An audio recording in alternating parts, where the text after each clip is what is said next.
is tea time. Yeah, making a difference, one cup at a time. Tea time. So be sure to grab your tea, grab a seat, and tune in to Miss Liz.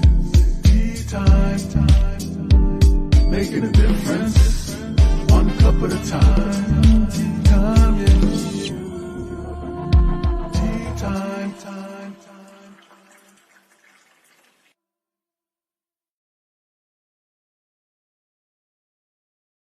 Well, welcome back, everyone. I was just with you a few hours ago with the amazing Bernadette Bruckner from Austria. That's right. So we did some traveling today, and now we're in the U.S. Miss Liz is in Canada, so we're still traveling. So grab your chairs and grab your teas, your coffee, juice, glass of water. You do not need to drink tea on Tea Time with Miss Liz.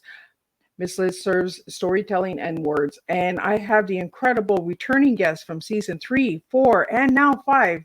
Zachary Hagen is here, and he's going to be talking to us about his new book and his cup of tea. And his tea tonight that he'll be serving is Targeting Education and Ascensions. I think I'm saying it right. I'm not. I'll get him to correct it. And he's nodding yes, so I'm good. So that's a good thing. So before we get started, we're going to get you over to Miss Liz's YouTube channel. We're going to get you to ring that little doorbell so you can listen to these tea times. And you can check out Zachary's tea times from season 3, season 4, and now season 5. So let's get started with the disclaimer and a little bit of Zachary's bio. And then we're going to get him in here and we're going to serve some different style of tea tonight with all of you guys. So the disclaimer for Miss Liz's Tea Time live show. Miss Liz myself is going live using StreamYard. Before leaving a comment, please grant StreamYard permission to see your name at StreamYard.com. Please be advised that the content brought forward for any Tea Time show hosted by myself, Miss Liz, is always brought forward in good faith. However, may bring forward dialogues and opinions that are not representative of my platform. The facts and information are perceived to be accurate at the giving time of airing. All Tea Time guests and audience participants are responsible for using their good judgment in taking any action that may relate to the discussion. The content brought forward may include discussions for some where they may be emotionally at risk.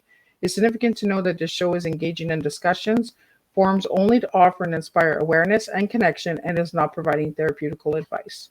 If you have any questions about the disclaimer or the panelist discussion, you may freely contact me, Miss Liz, through my email at bookingmissliz@gmail.com. Moving forward, should you choose to voluntarily participate in tonight's show in any aspect, I myself, Miss Liz, welcomes you. And should you decide that the show is not made for you at this time, I respect those wishes and will see you at a later show at a later date and time. And again, all Tea Time shows are done on Thursday, 3 p.m. and 7 p.m. Eastern Standard Time. If you see a Tea Time on a Monday, Tuesday, or Wednesday, it is a surprise, special, or a returning rescheduled Tea Time. So we do all of the 3. So now a little bit about my guest. Well, if you haven't seen season 3 and season 4, you're going to see Zachary for the first time tonight. So we're going to do just a quick rerun through his books and all of that, and then we're going to get into some other stuff.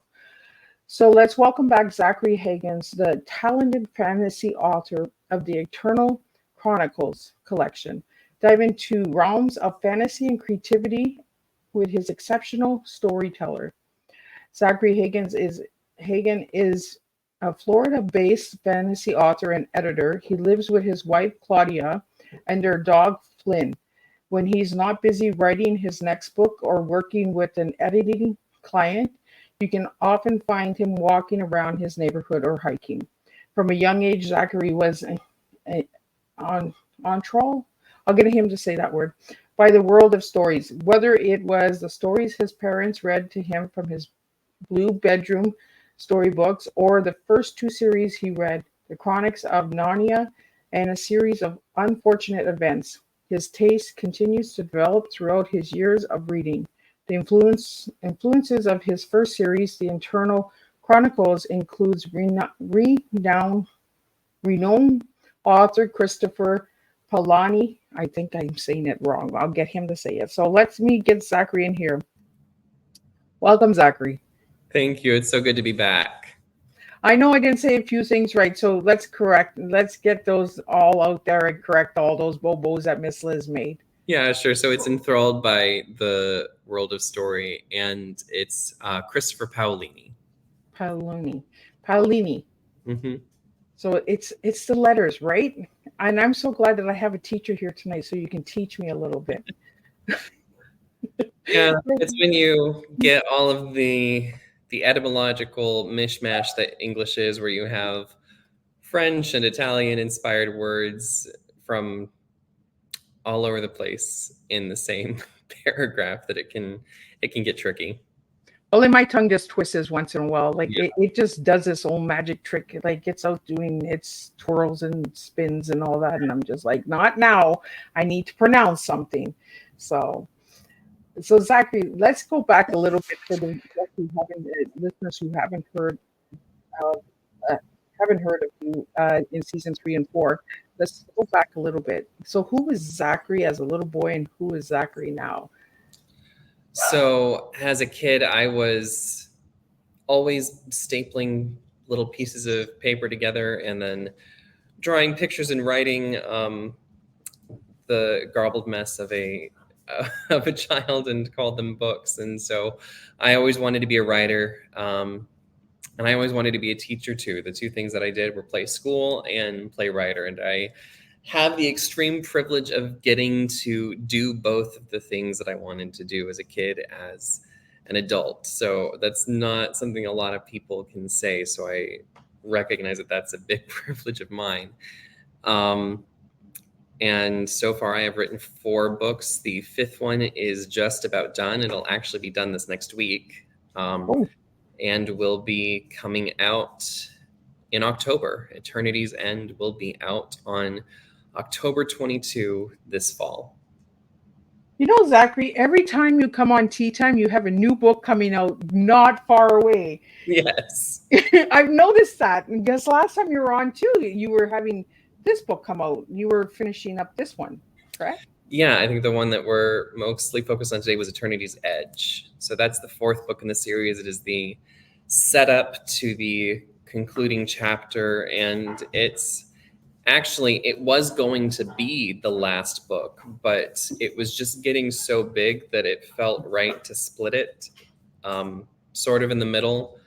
So the last book will be a little bit shorter, but otherwise it would have been a massive tome, larger than all of the others to get through. And I felt like that it would have looked very odd on the shelf and would have been a little bit overwhelming, I think, for readers used to about the 60 to 70, 80,000 word count. So, wow.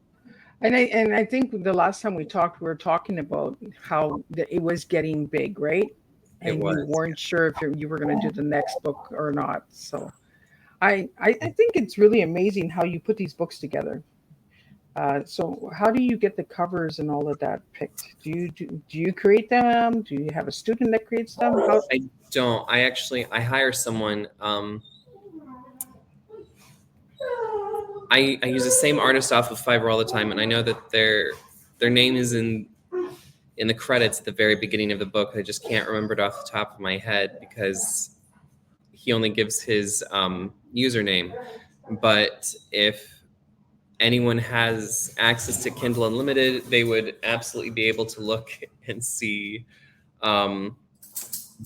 Eunice. I think Youness on Fiverr. He does an amazing job, and I didn't expect to find someone so wonderful on Fiverr, but he does really incredible work. And I was very lucky to find the kind of work that he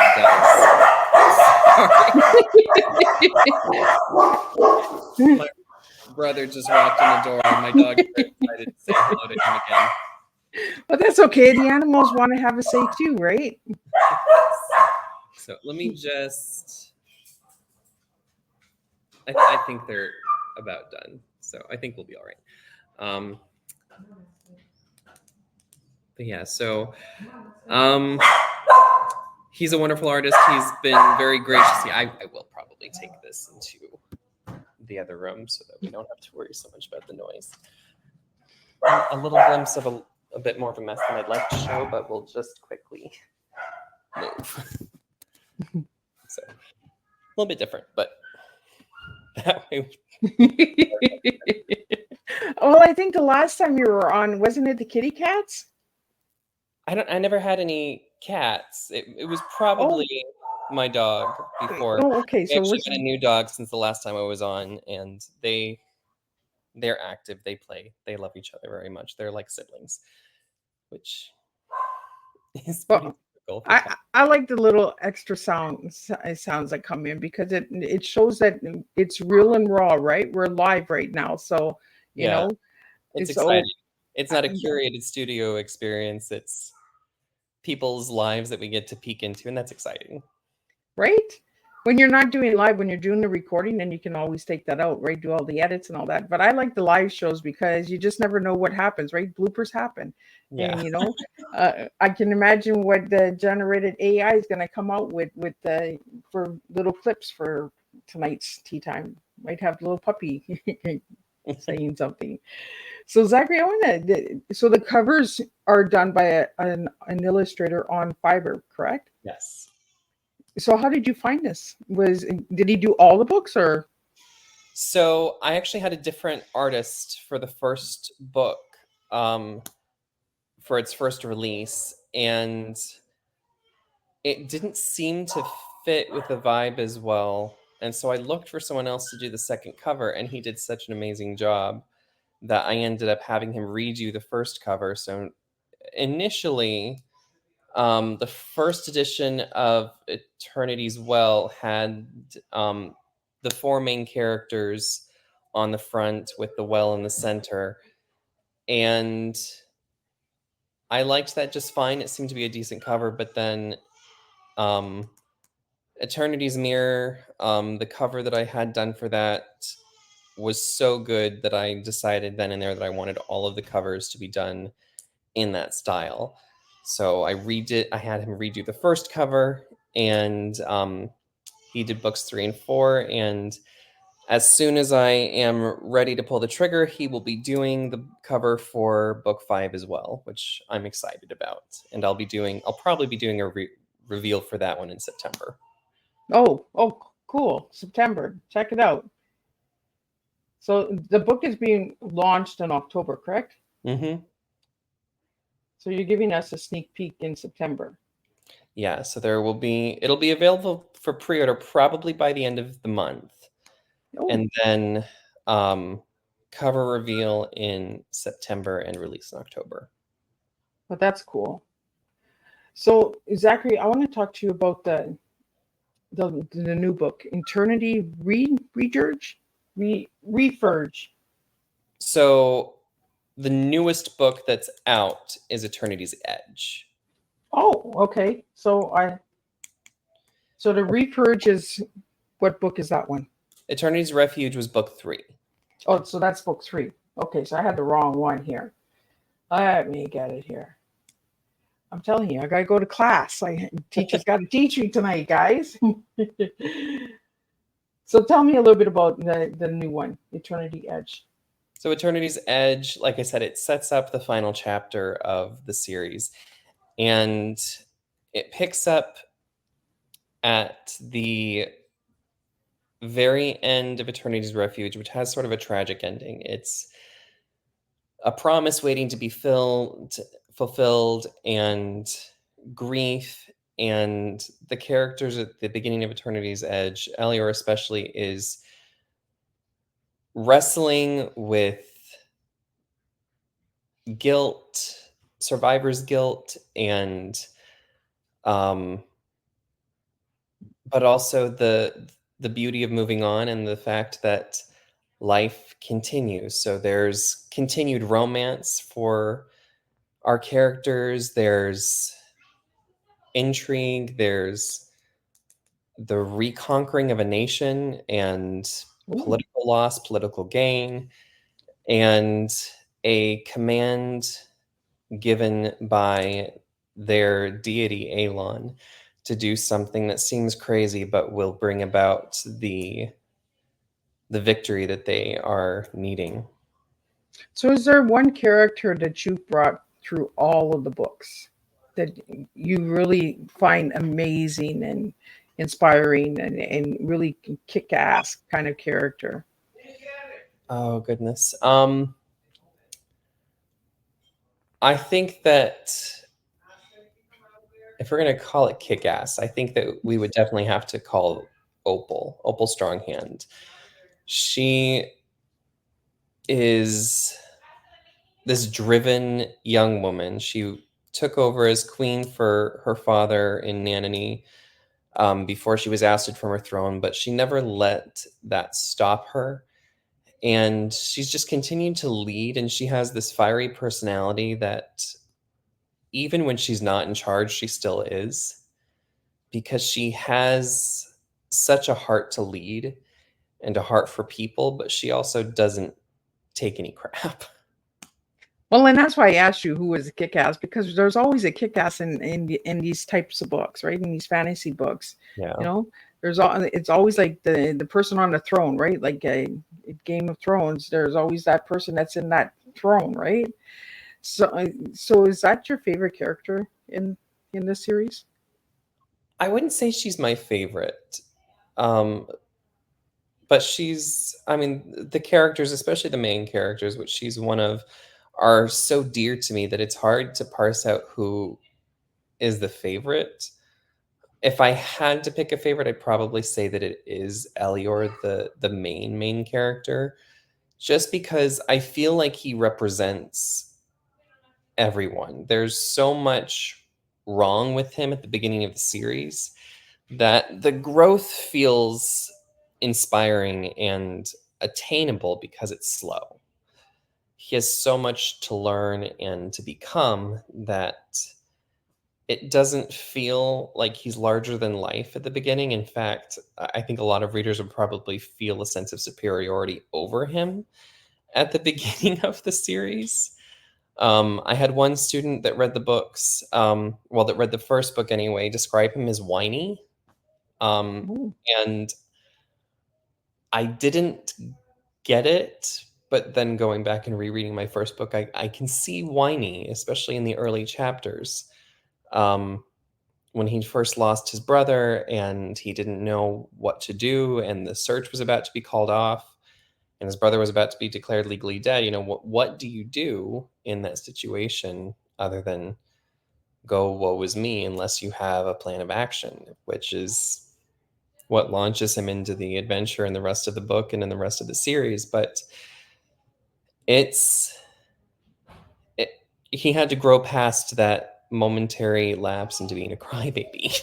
So Well, he went from crybaby to inspiring growth of the story, right? So you show yes, the transformation of a whiny person to growing and maturing, and that through the journey of these books. yes, to the point where in the last couple books, he's the leader of the movement that they're a part of. He's a commanding presence, even though he doesn't necessarily always feel like it. And there's work to be done, and he does it.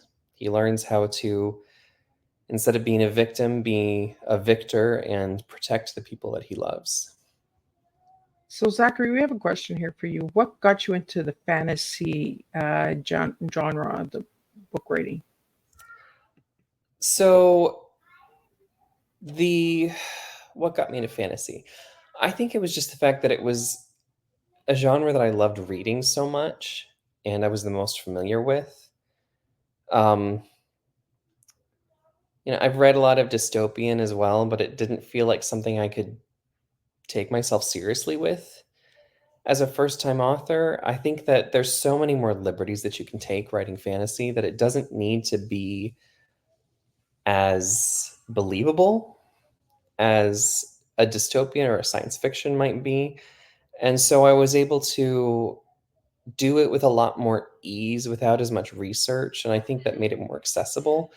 Not that any genre is ever easy to write, but I actually tried my hand at writing other genres initially. I think, the first 4 or 5 chapters of a mystery novel sitting somewhere in the depths of my computer.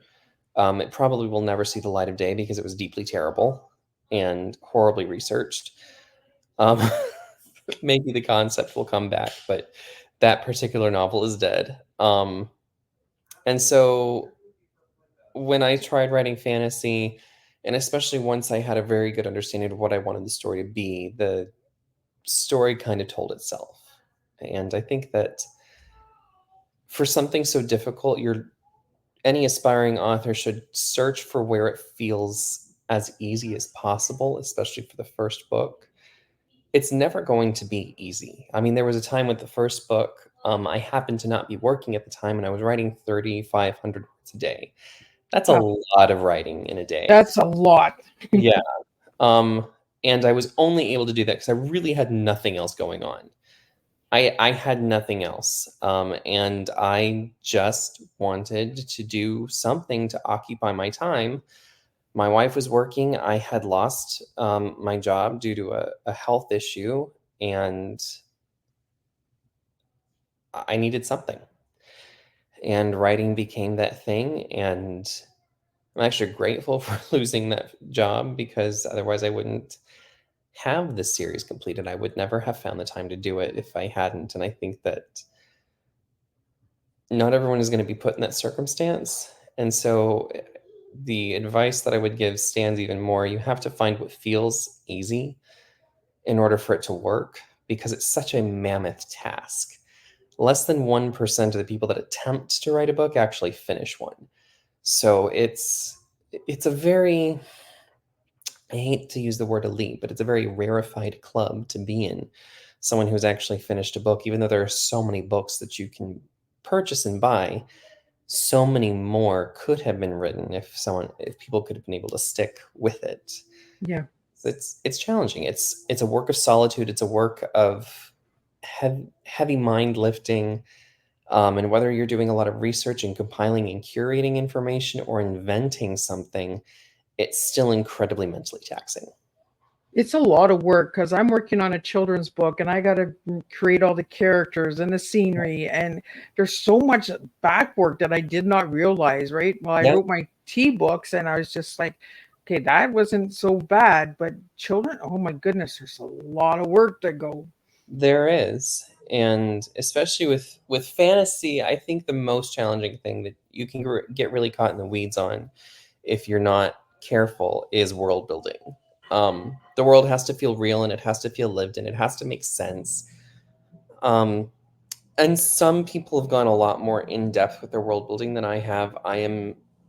I did not go nearly as in depth as Tolkien or Paolini did with their books. I don't have a language system, for example. Um, I did not feel that it was necessary to tell the story.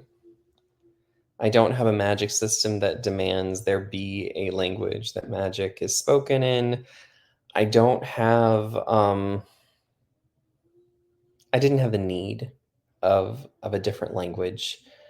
Um, I sort of imply that former languages did exist, but with globalization sort of melded into one tongue, which made it a lot easier for cross communication and people and to not have to create um, explanations as to why the mer people could speak the same language as the humans. I did not need that headache.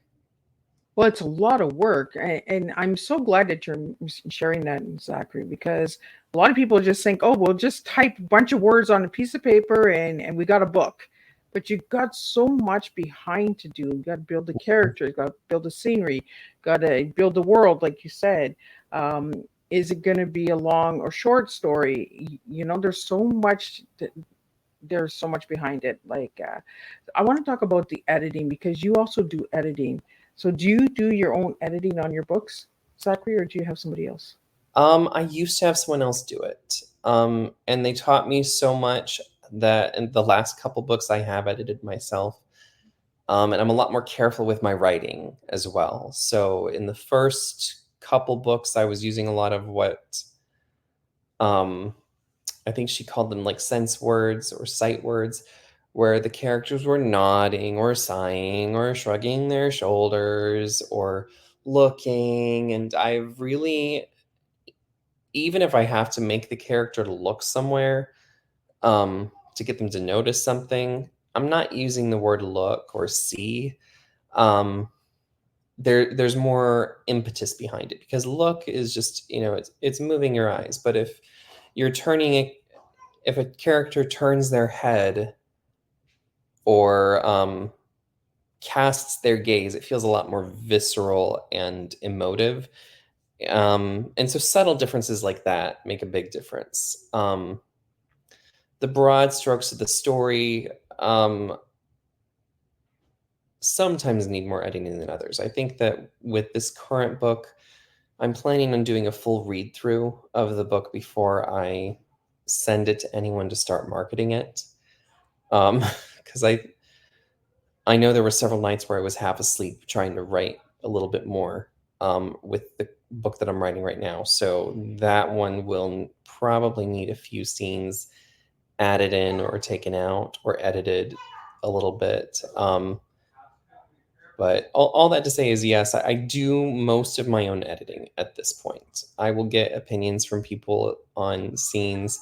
My wife is one of my biggest fans, so I'll sometimes run something by her, like, does this make sense for the characters? Does this feel like something that they would actually do?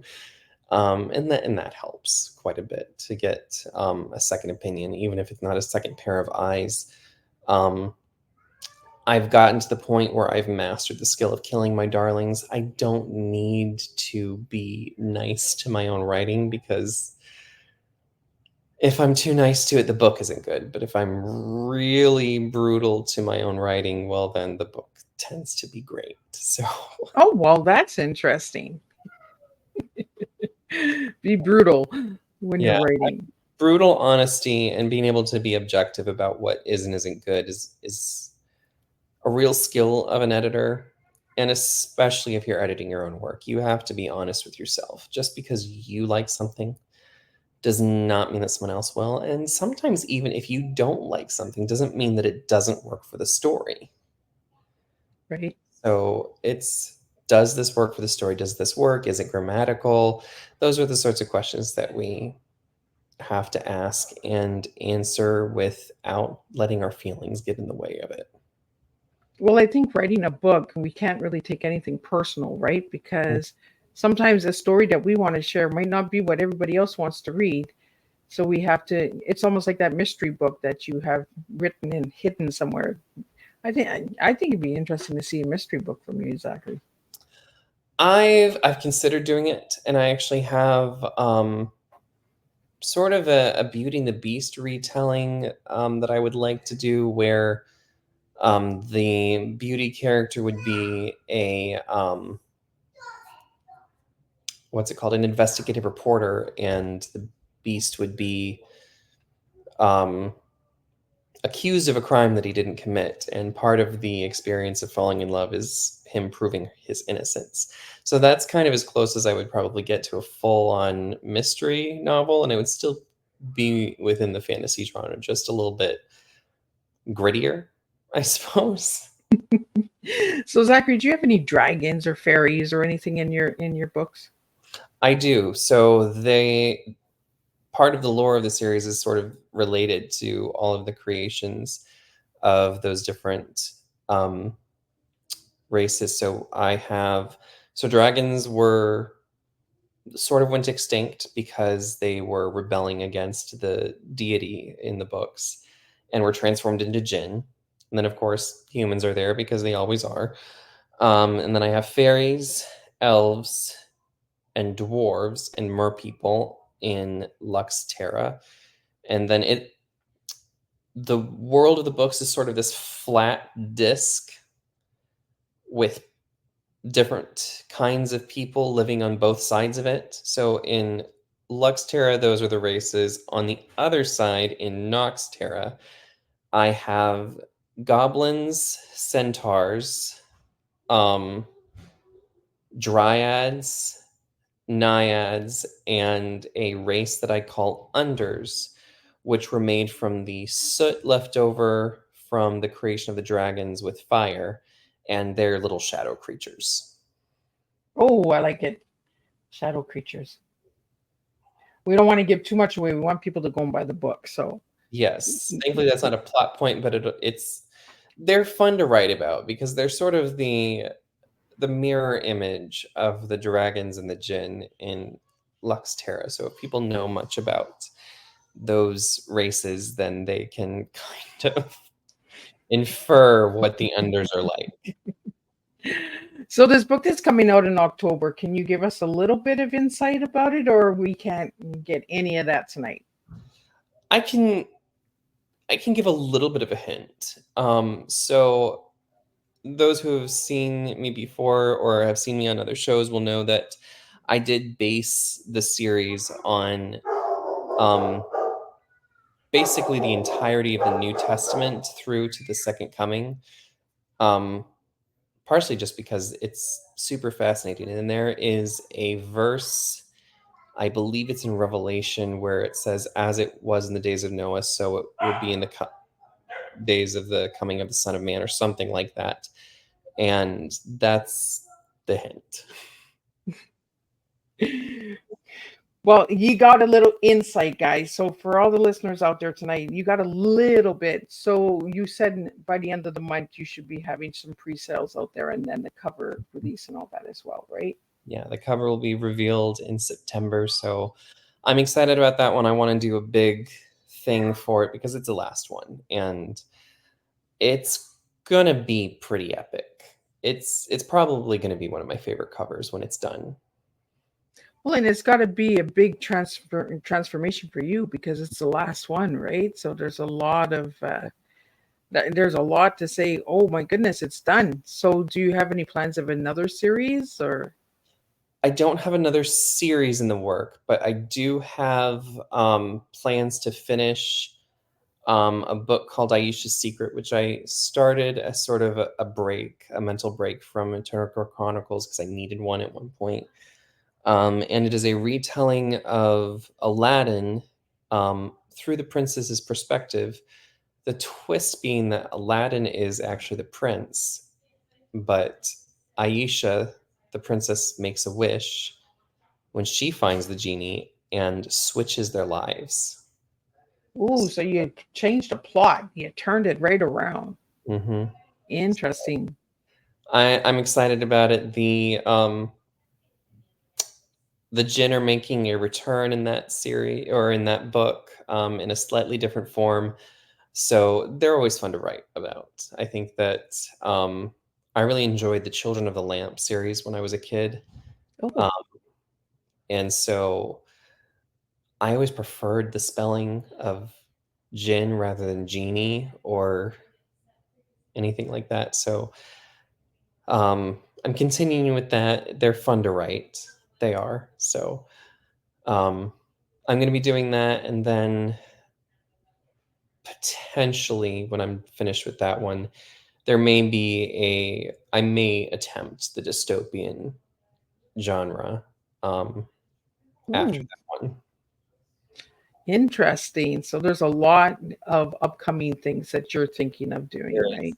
Every time I have an idea, I have a folder in my notes app that I add to. So there's about 25 or 30 potential titles in the pipeline. So I have plenty of work probably for the next 15 years, Wow. if not longer.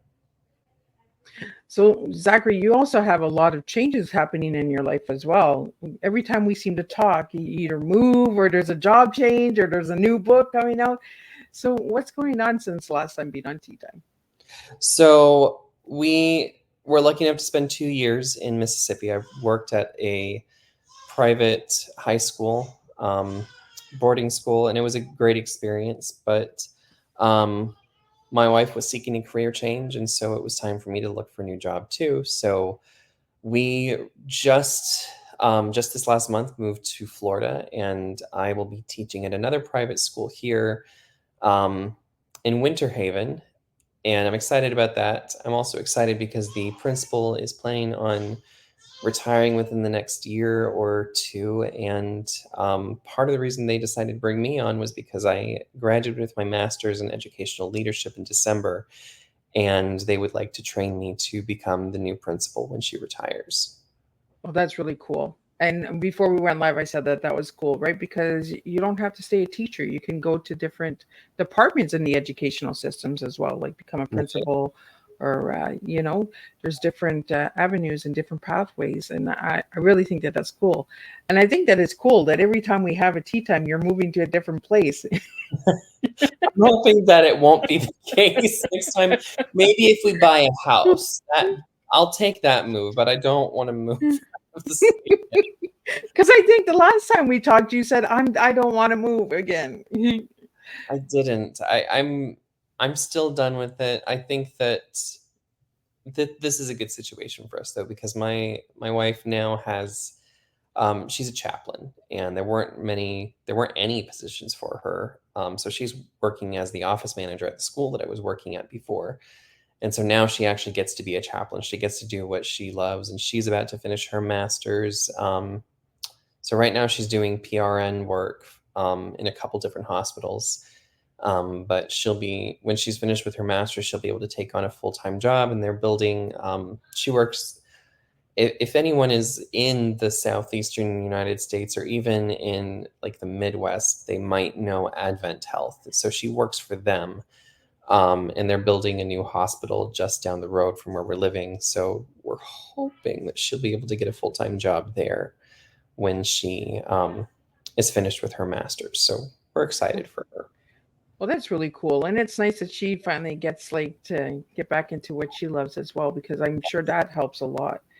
It does, and it's a lot more money than she was making. So that's always nice too.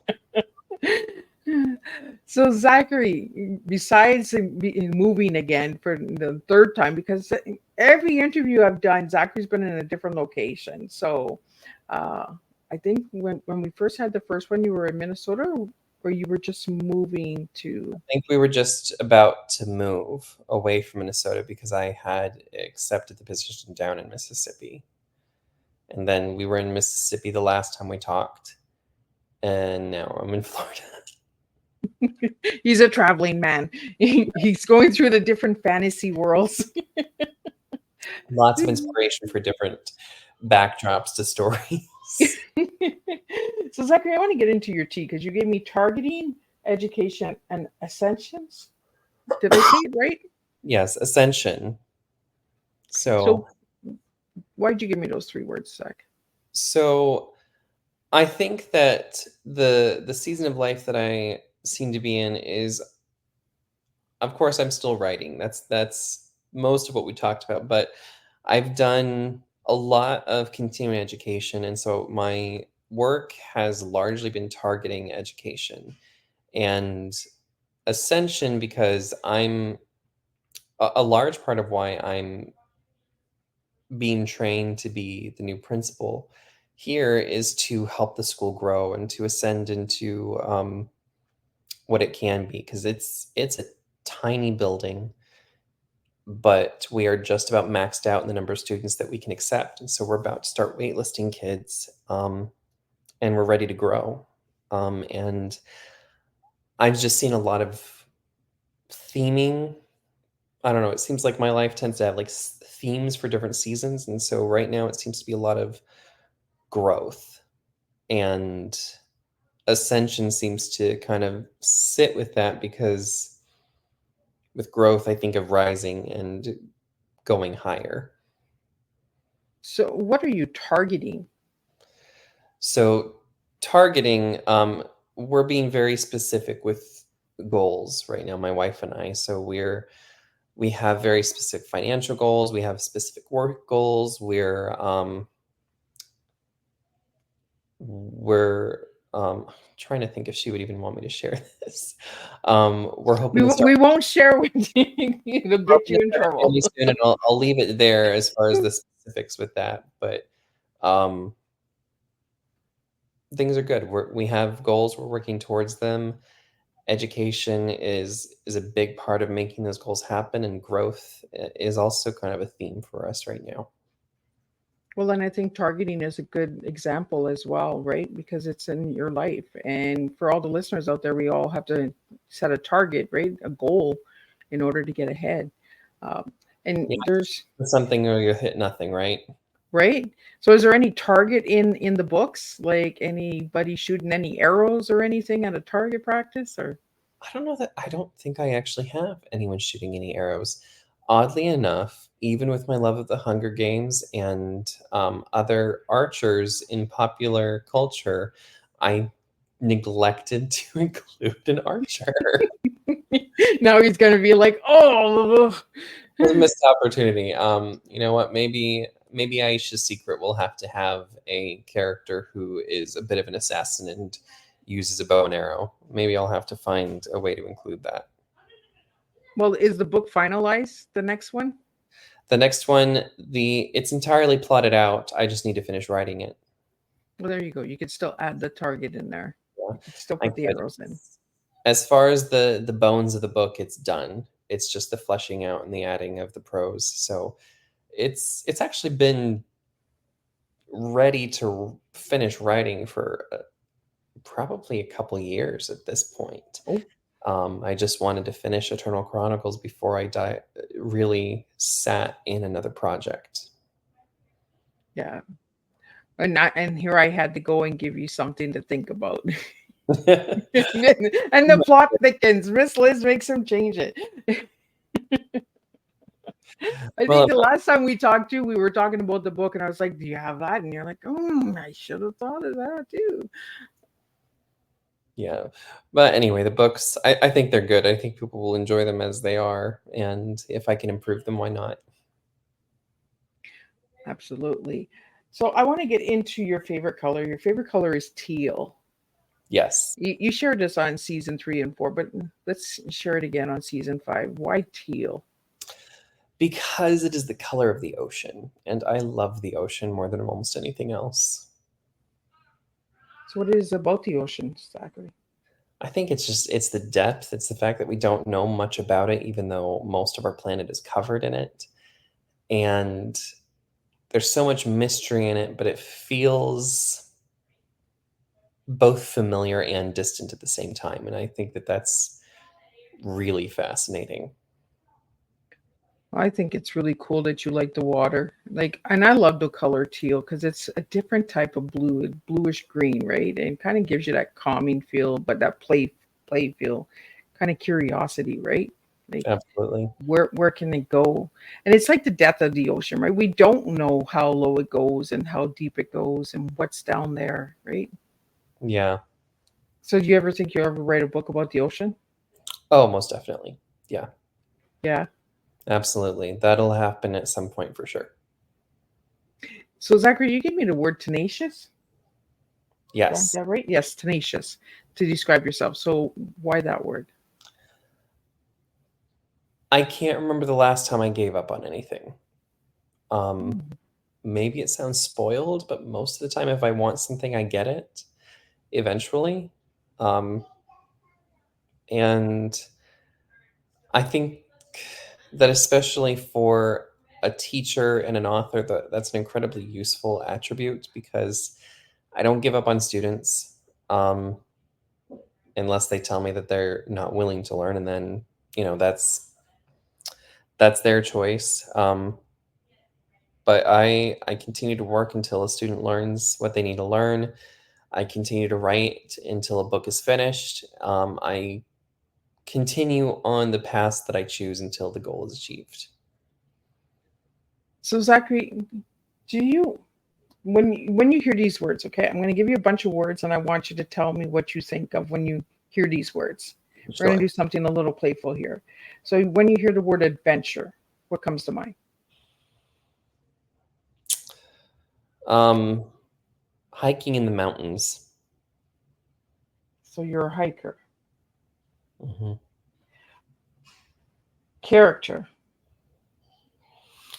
Two things. One, of course, related to writing and the building of a character, and um, integrity and being a person of high character.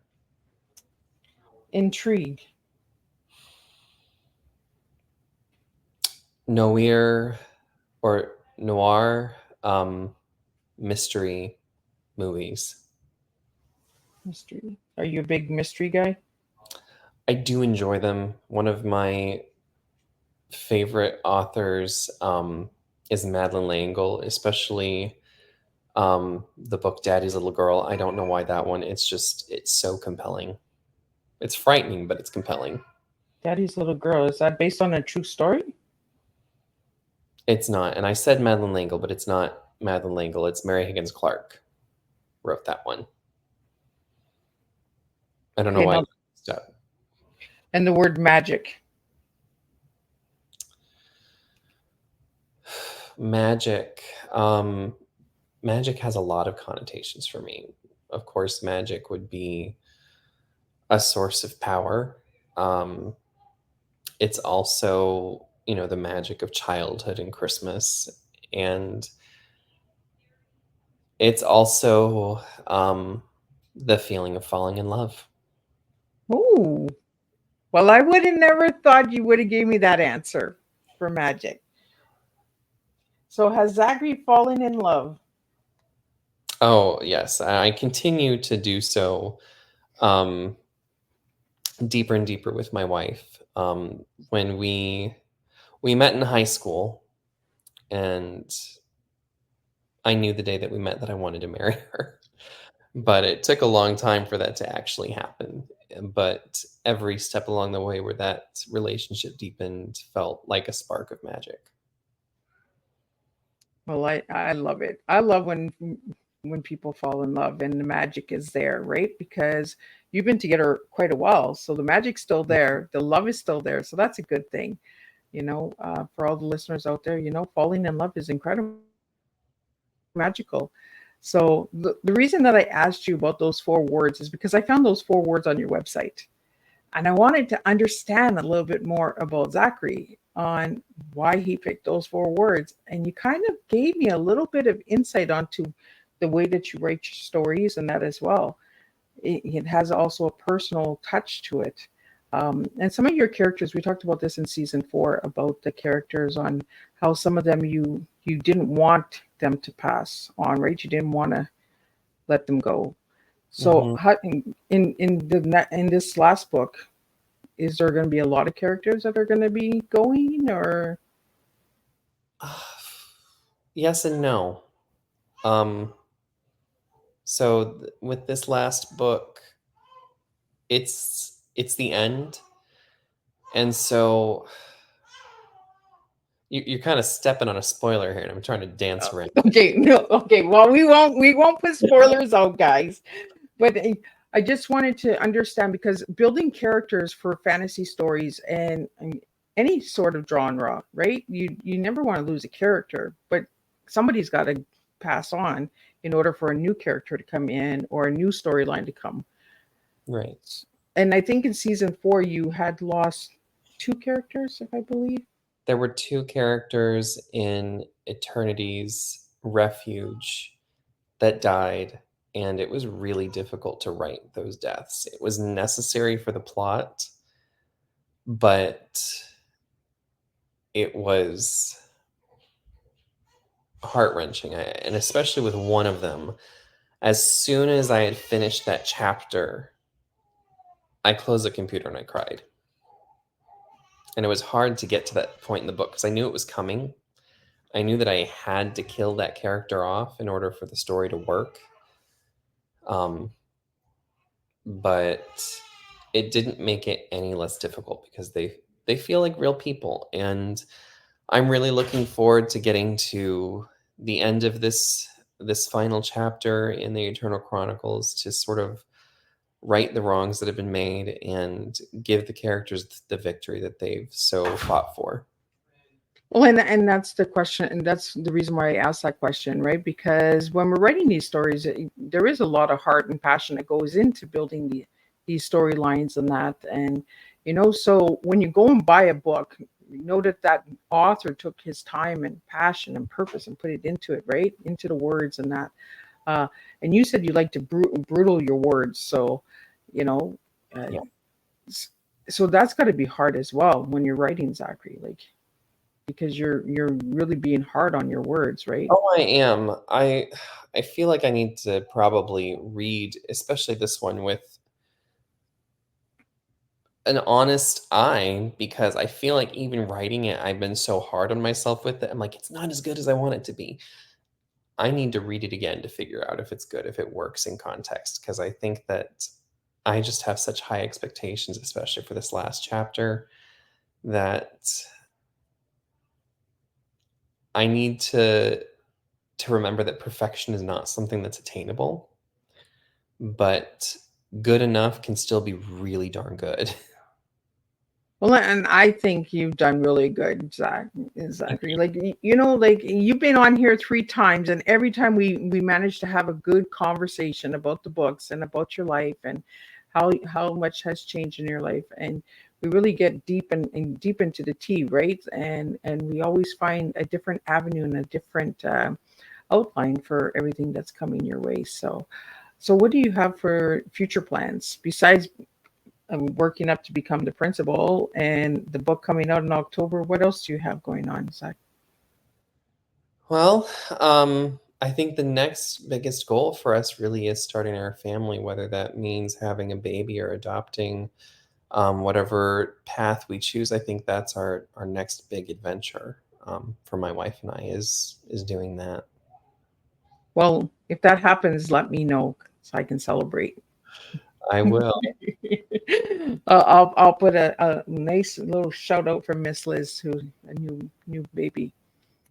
So Zachary, I want to talk to you about. I have a couple of questions here for you that I want to get into before we leave because I think they're deeply important, and then it'll get to my listeners to know a little bit more about who you are. Mhm. So, what was your best subject in school?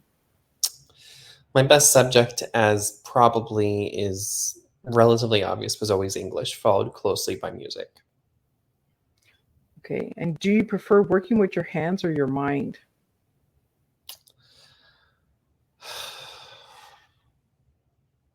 It depends on the day. So the mood, right? Yeah, I like crafting. I have a basket full of yarn, so I will occasionally crochet. I also have soap supplies. I like to make things. I have I'm upholstering a chair right now.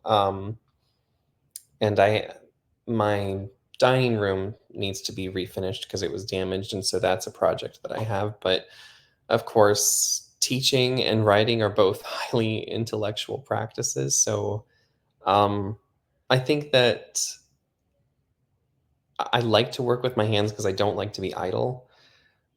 My work and my livelihood is dependent more on my mind, whereas my relaxation is more, and my sort of side income from selling soaps and things like that is more from my hands.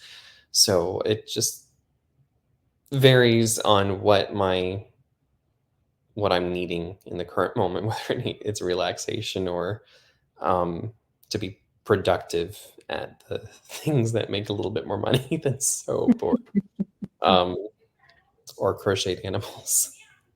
I think I remember now. Now that you said the crochet, and then so we talked about this the last time on the last tea time. We were Mhm. talking about the crafts and hobbies that you have, right? And you mentioned hiking. Do you do a lot of hiking? So there's not a ton of hiking here in Florida. I do still walk around a lot. Occasionally, we will go and find a walking trail and do that. I love walking around or walking up and down the beach. But whenever we go somewhere with mountains or with a rockier trail, I do enjoy a good hike. Yeah. And who was your best teacher you ever had? Was my best teacher. Um, Actually, I would say probably my education advisor in college was Dr. Faith Laughlin. I don't know if she will ever find these. Maybe I'll have to just send it to her so that she can see the shout out. She is just a very kind and loving person, super encouraging. And the couple classes I was able to take from her were wonderful. Although I kind of have to let her share with my other advisor because I was a double major in education and in music. And Dr. Julie Penner was also a really incredible teacher. We always started my voice lessons with a little bit of conversation and prayer, and I always felt more relaxed because of that, and that helped me sing better. So She knew exactly what you needed whenever you needed something, and it was a really incredible experience getting to be a student of both of them. So are you still in contact with this teacher? Not often, but we're Facebook friends, so So she could see this interview. good. Yeah. So if you could go back and redo 1 year of school, what grade would you do and why?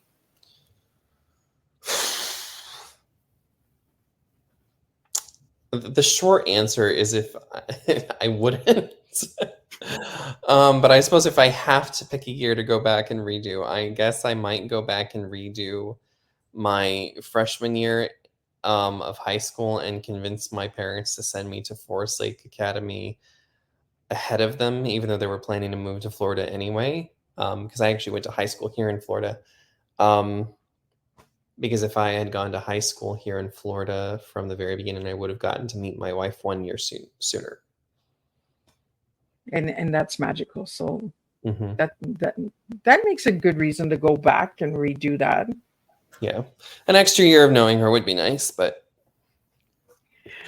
So Zachary, what final message would you like to leave everybody with tonight?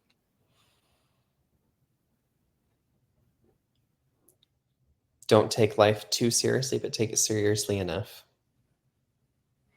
And if anybody wanted to reach you, how could they reach you? So my website is zacharyhagenwrites.com. There's also Zachary Hagen _writes on Instagram and TikTok, and Zachary Hagen Writes on Facebook as well. Awesome. You're on TikTok, correct? I am. I'm not super active. I'm trying to get better at it. I'm trying to find someone to help me with the social media stuff. I'm absolutely terrible at it. I'm old enough to not really be a social media native, but young enough that it's a little embarrassing that I don't know how to use it very well. And I think we talked about this a couple of times, right? It is hard to be out there, especially when you're old, when you're writing books and you're working full time. It's a lot of work to get that social media stuff out there as well. Even if it's just a 2-minute clip or a 30-second video, it takes a lot of work to get it all done, right? It is. So I've been talking to my sister-in-law. She's interested in doing some marketing for me because she loves the books and she wants more people to be reading them. And I'm like, great, let's figure out what that looks like because I can't afford a ton, but I'm happy to accept the help and pay what I can to make that work. Well, it was a real pleasure having you back. You've been here 3 seasons in a row, and I guess I'm doing something right because you keep coming back. So that's a good thing. Always a privilege. So, again, if anybody would like to reach out to Zachary, you can check out his website. Zachary, if you'd like to spell it out for the audio listeners out there so they can check you out as well. Sure. So it is ZACHARYHAGENWRITES.com. Awesome. Thank you so much. And I want to give a special shout out to Mickey Mickelson from Creative Edge. He has been an honor to work with as well. And he's the one that gave me Zachary 3 years ago. So we've been together 3 years. It's every year we've been together. So thank you for that, Zachary. And thank you, Mickey, for all of the work that you've done. Thank you to all the listeners and supporters and this audience out there. I do see you guys popping in and out. Thank you for that. Thank you for the questions tonight. And if you're watching a replay, please push #replay. And if you'd like to know more about Miss Liz, you can check out Miss Liz at www.misslizsteatimes.com. And if you'd like to know more about Zachary's books, give him a follow. Check him out on TikTok and Facebook and Instagram, correct, Zachary? That is correct. And I'll see everybody back here on the where am I going? On the 18th for 3 and 7 p.m. and then on the 22nd and then the 25th. So there's 5 more tea times for the month of July. And then the press release will be coming out on the 24th of July. So you'll see all the guests that are coming in August. So stay tuned for all of that. And until then, just keep serving your teas stay true to yourself, and you just never know where you're going to make a mess and spill it good for everyone to learn. Teaching educational awareness does make a difference. So thank you. And I'll see everybody on Thursday, same time, same place, with a new TEA for all of you to enjoy.